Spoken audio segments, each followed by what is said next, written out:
ও আমার প্রিয় ভাইয়েরা, একটু আপনি নিজে আপনার মায়ের কথাটা ভাবেন তো। আমরা তো আজকে মায়ের থেকে অনেক দূরে। মাকে তো আমরা খেদমত করতে চাই না, আজকে তো মায়ের সেবা করতে চাই না। মা আমার আপনার জন্য কেমন কষ্ট করে আপনি জানেন? একটু আপনি চোখ বন্ধ করে ভাবেন তো।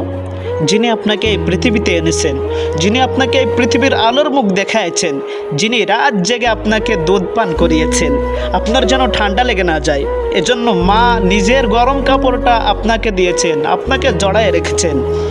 যিনি নিজে না খেয়ে আপনাকে খাওয়াইছেন, সেই মানুষটা আজ বৃদ্ধ, সেই মানুষটা আজ অসুস্থ হয়ে পড়েছে এবং তিনি অত্যন্ত একাকী। তিনি আজ শুধু আপনার মুখের দিকে চেয়ে থাকেন, আপনার থেকে একটু স্নেহ, একটু যত্নের আশায়। আমি একটা চিঠি পড়েছিলাম, ওখানে এক মায়ের লেখার একটা চিঠি ছিল। মা বলছেন, সন্তান তোর জন্ম দেওয়াটা কি আমার অপরাধ ছিল? দেখেন মায়ের বুকের ভিতরে কত বড় দুঃখ। মায়ের কথা সন্তানকে বলছে, আরে সন্তান তোর জন্ম দেওয়াটাই কি আমার অপরাধ ছিল? আজ তুই মাসে 1000 টাকা বেতন পাও, কিন্তু আমার জন্য 500 টাকার ঔষধ আনার সময় তোমার হাত কাঁপে। বন্ধুর জন্য রেস্টুরেন্টে 1000 টাকা খরচ করিস, ভাইয়ের জন্মদিনে দামি দামি গিফট দিস, বইয়ের জন্য গয়না কিনিস, কিন্তু মায়ের এই ঋণ তুমি শোধ করার জন্য একটু তুমি হিসেব করো, তাই তো? ভাই, আমি যখন ছোট ছিলাম, আপনি যখন ছোট ছিলেন, পচা মলমূত্রের গন্ধেও মা কিন্তু আমাকে আপনাকে ছেড়ে যায় নাই। মা আমাকে আপনাকে আরও বুকে টেনে নিয়েছে। আজ তিনি অত্যন্ত বৃদ্ধ, শরীরটা দুর্বল হয়ে গেছে, মা আর হাঁটতে পারে না। মা একটু কপালে আমাকে স্পর্শ করতে চায়, মা একটু কথা বলতে চান, আর আমি আপনি কি বলি, মা সময় নাই, সময় নাই। ও ভাই, সময় আছে। সেদিন আমি আপনি বলবো, মা সময় আছে, তুমি যাও না। এই কথাটা আমি বলি সময় নাই। এই কথাটা একদিন আমার সন্তান, আপনার সন্তান ঠিকই আমাকে আপনাকে বলবে। রাসূল সাল্লাল্লাহু আলাইহি ওয়াসাল্লাম কি বলেছেন জানেন? তিনি বলেছেন, মায়ের পায়ের নিচে সন্তানের জান্নাত। তাহলে আপনি কেমন সন্তান, আমি আজ কেমন সন্তান হলাম যে সেই জান্নাতকে অবহেলা করছি আমি আপনি? আপনি তো শুধু তার ওষুধের টাকা দিচ্ছেন না, আপনি আসলে আপনার নিজের ভবিষ্যৎকে ধ্বংস করছেন। ও ভাই, আজ যদি মা আর না থাকেন, একেবারে যদি তিনি চলে যান, আপনি লাখ টাকার ওষুধ কিনলেও, 1000 টাকার দোয়া চাইলেও আপনি কি পাইবেন? আপনি হাজার হাজার লক্ষ লক্ষ টাকার ওষুধ কিনে কাকে দিবেন?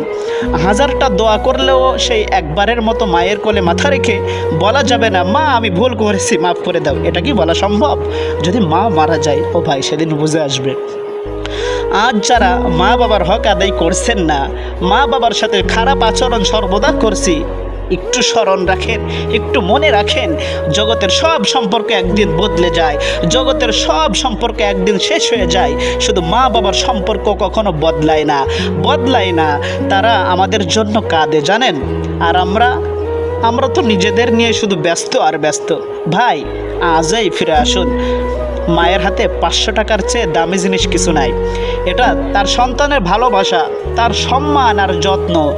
জান্নাত তাদের জন্য হোক যারা মায়ের চোখের পানি আনে না, বরং চেপে রাখে তার চোখের অশ্রু।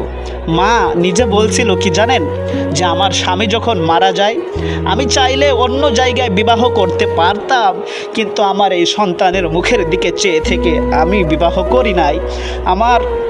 আমার যে একটা মনের চাহিদা ছিল না, বিষয়টা এমন নাই।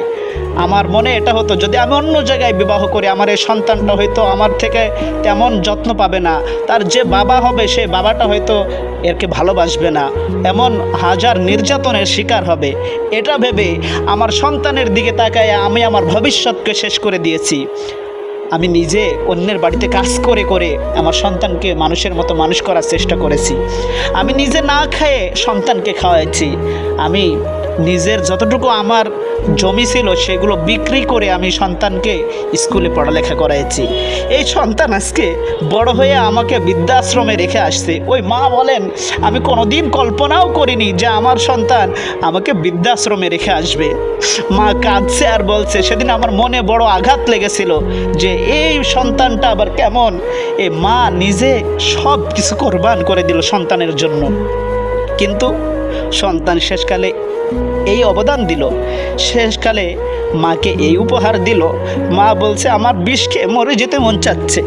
মা বলছিল আমি আমার সব কিছু শেষ করে দিলাম, আমি আমার সন্তানের কাছ থেকে কি 500 টাকার ঔষধের অধিকার রাখি না?